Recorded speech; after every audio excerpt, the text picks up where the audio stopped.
Rod has arrived at the Commons. Phil House, the principal doorkeeper, announces Black Rod's arrival, and in she comes with her summons to the House of Lords.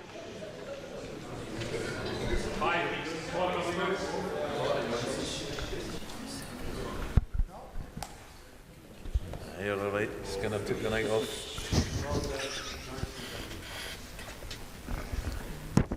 Mr. Speaker, the Lords who are authorised by Her Majesty's Commission to declare her royal assent to acts passed by both Houses and to also declare the prorogation of Parliament, desire the presence of this honourable House. Really? No.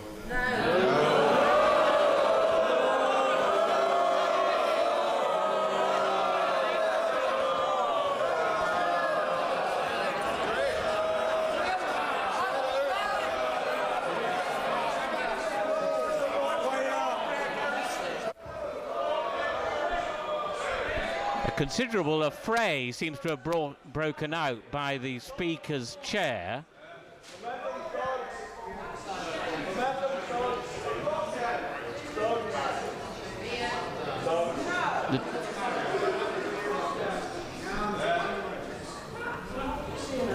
And there are placards being held up, which I'm afraid I can't read.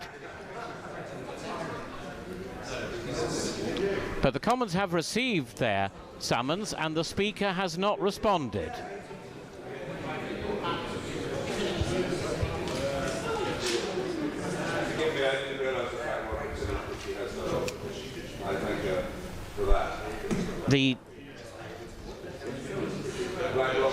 The acting Sergeant at Arms has arrived to collect the mace. Say, with respect, and I recognise that our presence is desired by Her Majesty the Queen's Commissioners. They are doing what they believe to be right, and I recognise my role in this matter. Wait a minute. Oh, I couldn't care less whether you like it or not.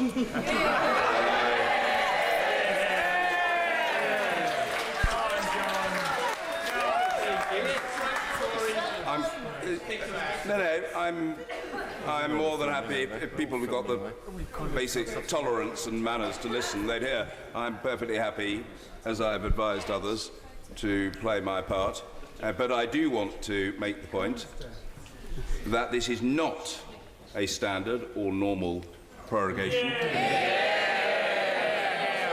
It is. I don't require any assistance from you, Mr. Stevenson. You wouldn't have the foggiest idea where to start in seeking to counsel me on this important. I require no response from you. I require no response from you, young man.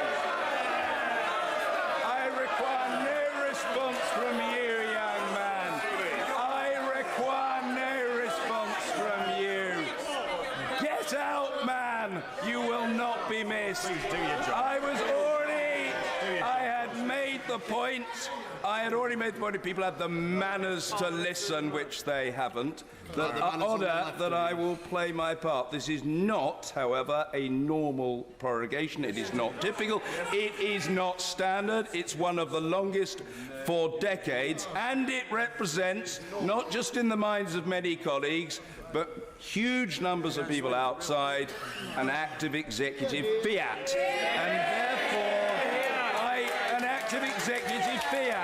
And therefore, I quite understand. I've already said that Black Rod I respect, and Black Rod is doing her duty, and the Queen's Commissioners are doing their duty, and I will play my part. But I completely understand where it's nothing disorderly. I don't require advice on order from you, Mr. Stewart. You're a master of disorder, man.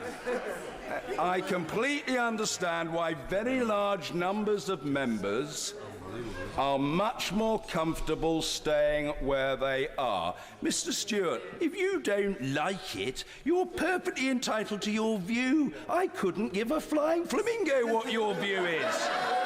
Thank you very much indeed. Thank you very much indeed. Guys, do your job.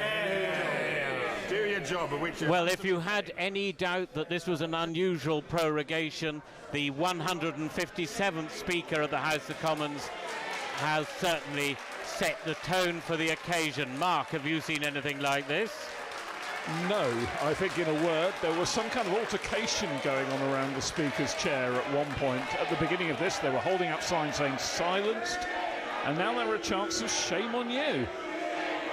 And actually, it looks as if the House of Lords will be rather crowded out with MPs, probably Conservative MPs. You'll see that the opposition side of the Commons is not moving to go to the Lords. I saw Ian Paisley Jr. of the DUP having quite a rough time as he came down the aisle on the opposition side to join the crowd as he left there. Bernard Jenkin was making a quick representation too there to the SNP.